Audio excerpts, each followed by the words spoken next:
you don't have to like Donald Trump. I have never suggested that there's anybody anywhere who has to like the former president. You don't have to like his policies. You don't have to like him personally. All of that is completely and totally fine. But when you watch an abuse of power, you can't be okay with it because you didn't like the individual the abuse is being applied to. I'm not sure how anybody looks at the latest from Jack Smith, the special counsel, these 4 counts, this indictment against President Trump regarding January 6th, and says this is legitimate work. Guys, welcome to the show presented by Americans for Prosperity. AmericansForProsperity.org. Economic liberty, free speech. That's what it's about. I bring in right now John Malcolm. He is the vice president of the Institute for Constitutional Government and senior legal fellow, director of the Meese Center at the Heritage Foundation, heritage.org. Let me just give a quick read here, sir. Let me go right here and give the read. 4 counts on this indictment. Count 1 is conspiracy to defraud the United States. Count 2, conspiracy to obstruct an official proceeding. Count 3, obstruction of an attempt to obstruct an official proceeding. And count 4, conspiracy against rights. You do this work, you follow these kinds of things. Are these the kind of counts from a special counsel, from any government agency, from the DOJ, and in any way, these are the kinds of things that you can find people guilty for? The very aggressive use of the law. There are several things to say about this indictment. One is, unlike the classified documents indictment, there is really no new information contained in this indictment. And there are certainly things that I expected to see. I expected to see written text messages, telephone calls in which the president or former president acknowledged that all of these claims that he was making about a stolen election were fraudulent and false.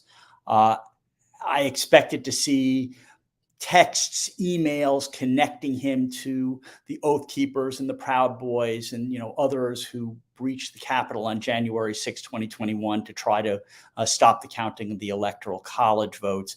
None of that was there. Instead, what this indictment essentially alleges is that Donald Trump, assisted by 6 unindicted and unnamed co-conspirators, although it's fairly easy to figure out who a number of them are, that they made all of these claims about a stolen election.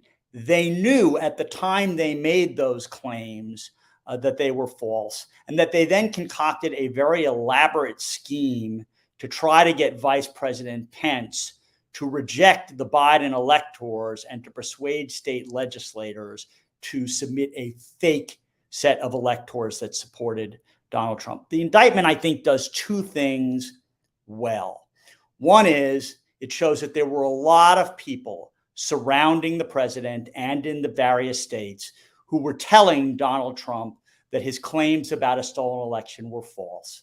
And the other thing the indictment does pretty well is to show that Donald Trump behaved badly on January 6th when he knew rioters were in the Capitol, and for several hours he did not tell them to leave.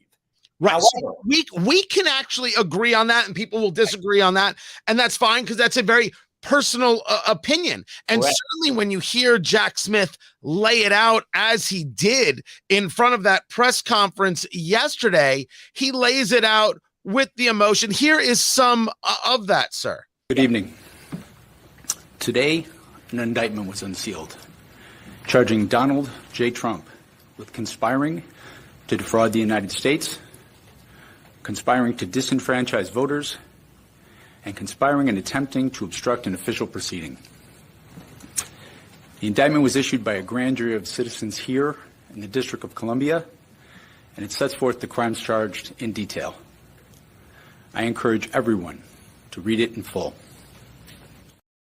He discussed it. First of all, he's a little breathless there in his presentation, talking to John Malcolm of the Heritage Foundation, heritage.org. He wants to talk about how it details the crimes. but he doesn't actually in the indictment detail the crime. If everything about this was incitement to riot, it was about seditious activity, that doesn't exist in the indictment. So while the indictment could, in your view, show bad behavior of President Trump, which is an opinion-based conversation, what does the indictment provide that would provide any legal context to finding guilt? I think it is a strained indictment. It is not very specific. There is no question that Donald Trump was surrounded by a lot of people who were saying that his claims that it was a stolen election were false.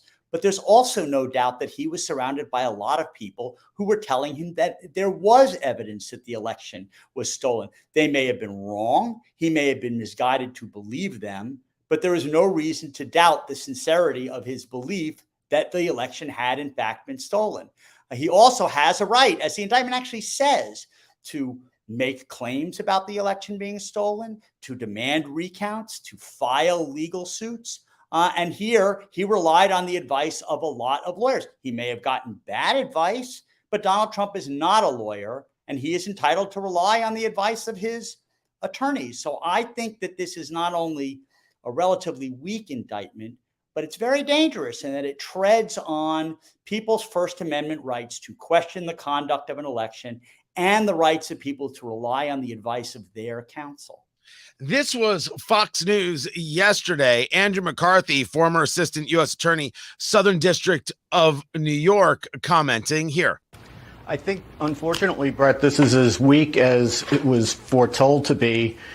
You see a lot of deceitful conduct, but the problem I think Jack Smith has is that Congress has not enacted statutes that directly criminalize the behavior that Smith is talking about. So what he has to do is distort statutes in order to try to pigeonhole the behavior into them. So, for example, the Supreme Court was very clear in May in two cases where they threw out convictions against cronies of former Governor Andrew Cuomo of New York, that fraud in the United States means to bilk a victim out of money or property, tangible assets.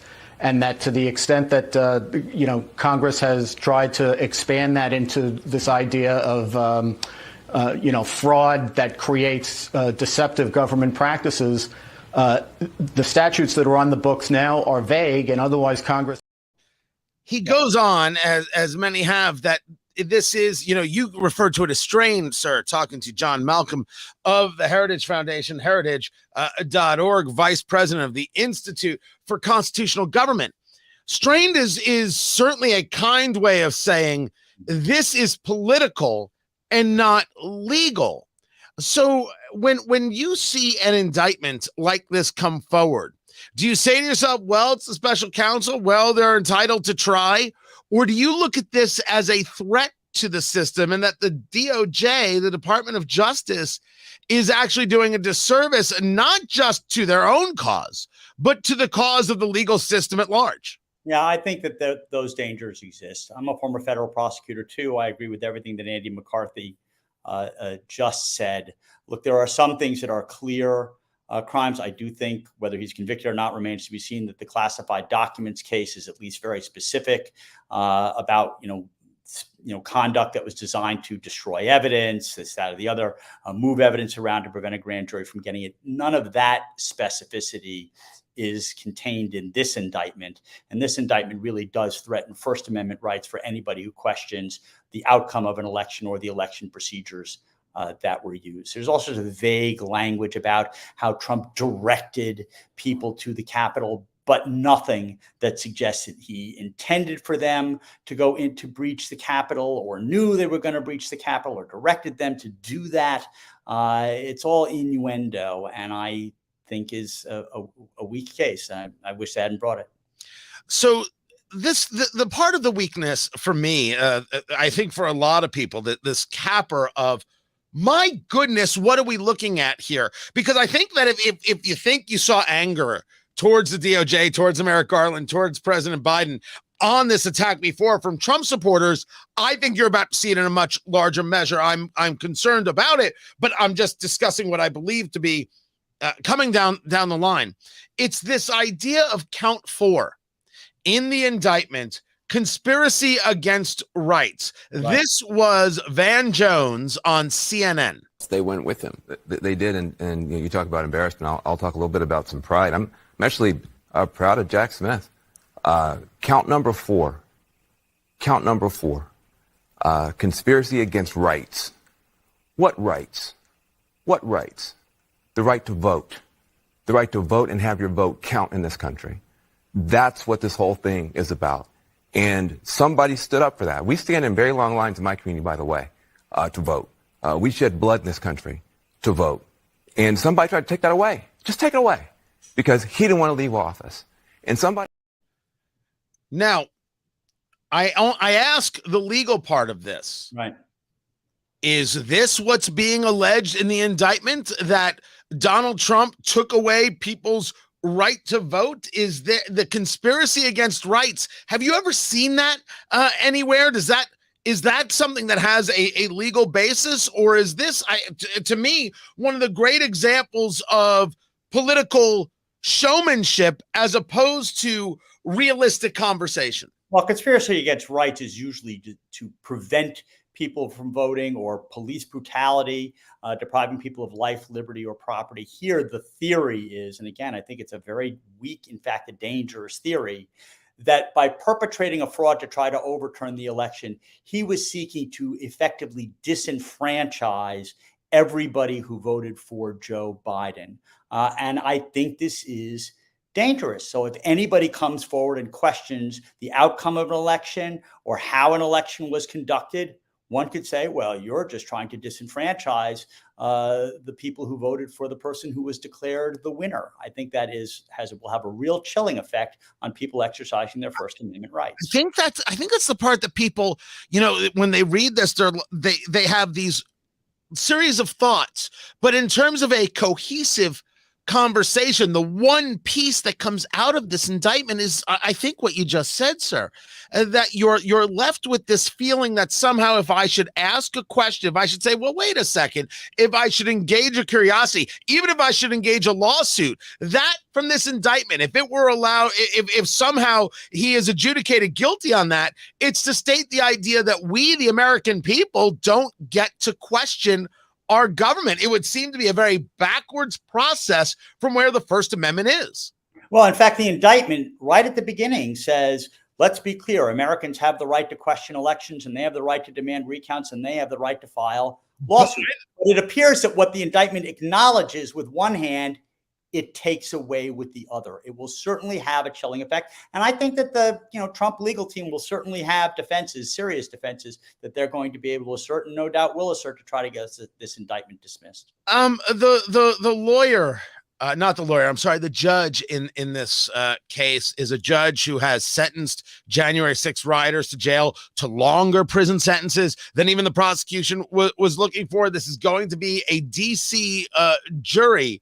Jack Smith has had cases overturned by the Supreme Court before. Do you have a take on what this judge and where this jury may already be going? The reasons this is, I shouldn't say the reasons this is in DC, but the reason it was this judge specifically?